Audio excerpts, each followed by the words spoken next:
years! Ganun ko katagal naranasan ang writer's block. Hindi ka rin ba makapagsulat?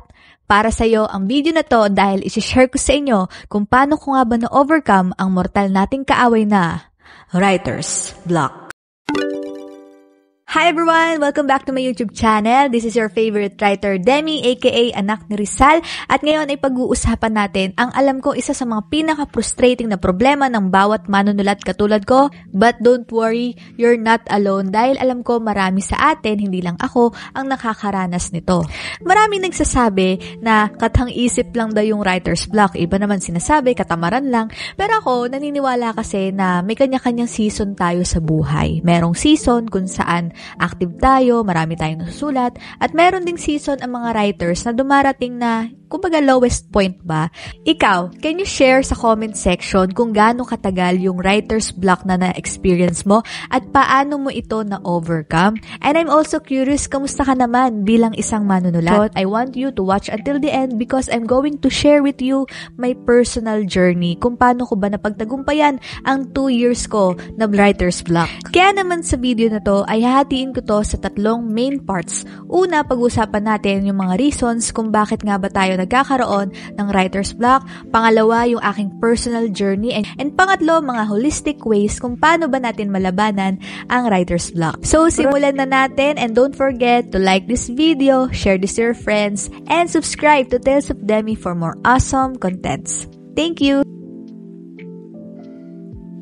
Ano-ano nga ba ang mga dahilan kung bakit hindi ka nakakapagsulat or bakit meron kang writer's block? So, unang-una na nga dyan, nandyan yung mga sandamakmak na distractions sa paligid. Andyan yung Facebook, TikTok, mga endless scrolling natin sa Reels, sa Facebook, o diba lahat tayo guilty dyan, nabablock tuloy yung mga creative ideas or inspiration. At yun na nga yung pangalawa, you lack inspiration. Ito yung karaniwan ko naririnig sa mga writers na tanong, Ate Demi, saan po ba kayo kumukuha ng inspiration sa pagsusulat kasi I'm not inspired? At aminin natin sa mga sarili natin na kapag hindi tayo inspired as writer, napakahirap talagang magsulat. Kaya naman ang ending, nga yung mga readers natin.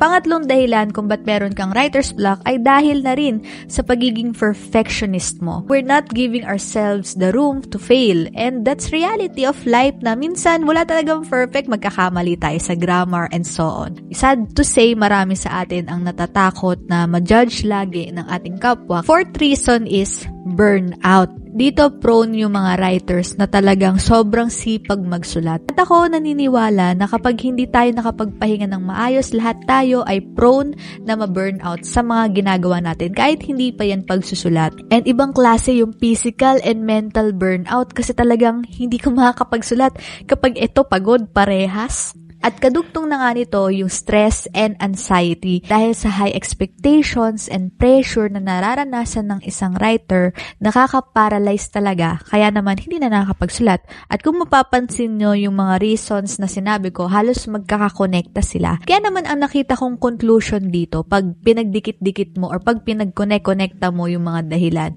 ay yung nagkakaroon ka ng mental health struggles. And yun nga din sanang gusto kong idagdag at medyo sensitive man itong topic na to, maaaring hindi ka nakakapagsulat dahil meron ka na palang mental health issues na kailangang i-resolve. At isa na nga dito ay yung depression. Naranasan ko yung depression and hindi talaga siya madali. And once ikaw na writer na tamaan ka ng ganito, ay talagang napakahirap magsulat. Kaya naman sa mga writers na nanonood nito ngayon, take some time to evaluate yourself, kamustahin mo yung sarili mo. At some point, kakailanganin mo na talaga ng tulong ng ibang tao, especially mga mental health professionals, para ma-overcome mo yung pinagdadaanan mo. Kasi hindi na pala writer's block no? Mas malalim na pala na issue. And I pray na kung sino man yung sa inyo, yung may pinagdadaanan na ma-overcome nyo rin yan. Kasi sa akin, naging posible. Wala namang imposible. Naniniwala ko, nagagaling ka.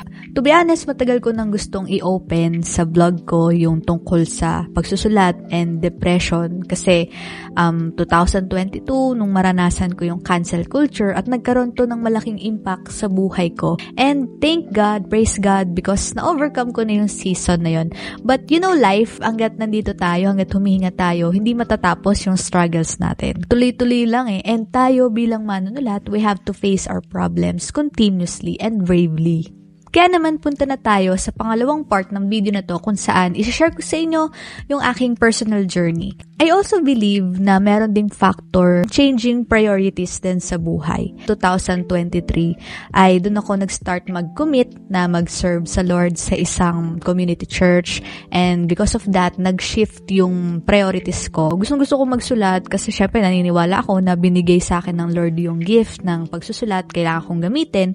Pero napufrustrate ako na bakit? Ba't hindi ako makapagsulat, Lord? Parang gusto kong gamitin tong talent na binigay mo sa akin, pero bakit hindi ko siya ma-release? Last year, may pinost ako na story, yung Anonymous Affair. Kaso, hindi ko rin siya natuloy-tuloy. Yun yung napapansin kong negative pattern ko noon, na magsimula ako ng story, tapos biglang mawawala. Wala talaga akong may isip. And nung sinusulat ko yung Where Dead Dreams Go, nung 2022 din, once a month lang ako nakakapag-update noon, biruin yun.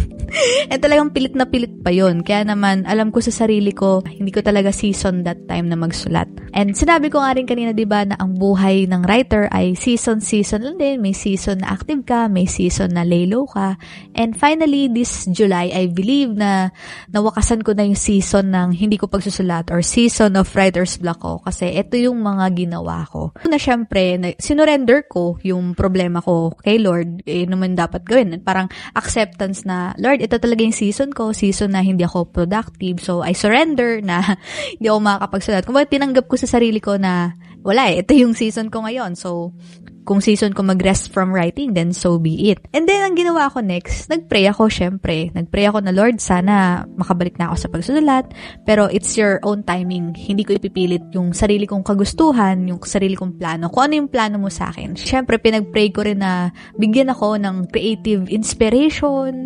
Hanggang sa dumating na yung araw na nagkaroon na ulit ako ng desire, no? Kasi malaking factor din yung desire. Ay, gusto ko na talaga. Gustong-gusto ko na talaga. Yung tipong hindi na ako pinapatulog. Ito na yun, nararamdaman ko na makakabalik na ako sa pagsusulat. Naghanap ako ng motivation or ng goal. So, tatanungin nyo, Kati Demi, paano maghanap ng motivation? Well, depende sa inyo. So, ako kasi may nakita akong opportunity. Kung familiar kayo sa Wattys, yun yung annual competition ng Wattpad. Ginawa akong motivation, yung opportunity na yun. Yun yung sinat kong goal. I want to finish a story or a novel na maisasali ko sa Wattys 2024. So, kung ginawa, syempre, yung commitment sa pagsusulat. Syempre, hindi yung pwedeng, ay, gusto ko lang to, tapos wala akong gagawin daw, magsusulat. Syempre, pupunta pa rin tayo sa part na kailangan mong magsulat. Inupuan ko talaga.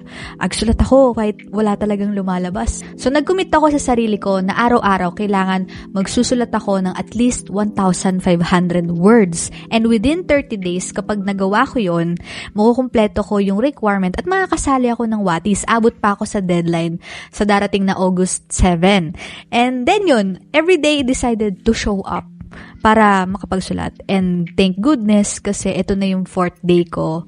4th straight na ako nagsusulat every day. So I pray na, pag-pray nyo ako na tuloy-tuloy lang. So kung isa-summary ko yung naging journey ko, how to overcome writer's block, meron lang akong 4 na mai-recommend sa inyo. So una, you have to rest. Physically, mentally, emotionally, magpahinga ka. Kailangan mo yan.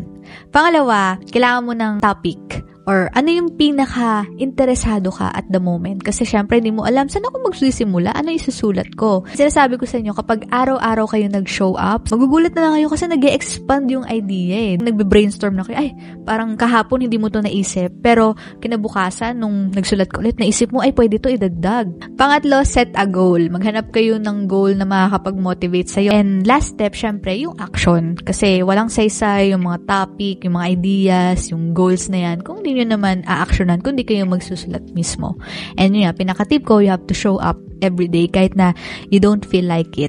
Yun yung sinasabi nilang discipline over motivation. Ngayon, motivated ka, pero paano pag kinabukasan, di ka na motivated. Pero pag ikaw na-establish mo yung discipline na araw-araw ka nag-show up dun sa ginagawa mo, magagawa mo siya kahit di ka motivated. At syempre, gusto ko ring i-share sa inyo dito sa pangatlong part ng video na to, yung mga holistic ways kung paano ba madedefeat ang writer's block na proven and tested ko talaga. Itong mga gawain na to, yung dapat mong gawin para i-prepare yung sarili mo para sumabak ulit dun sa writing journey mo. So, una-una nga, mindfulness and relaxation techniques. Aside, syempre, sa mga spiritual practices mo na prayer, kasi di ba pag nagpe-pray ka, para ka na rin nagme-meditate nun eh. Practicing mindfulness through meditation or deep breathing exercises can really help reduce stress.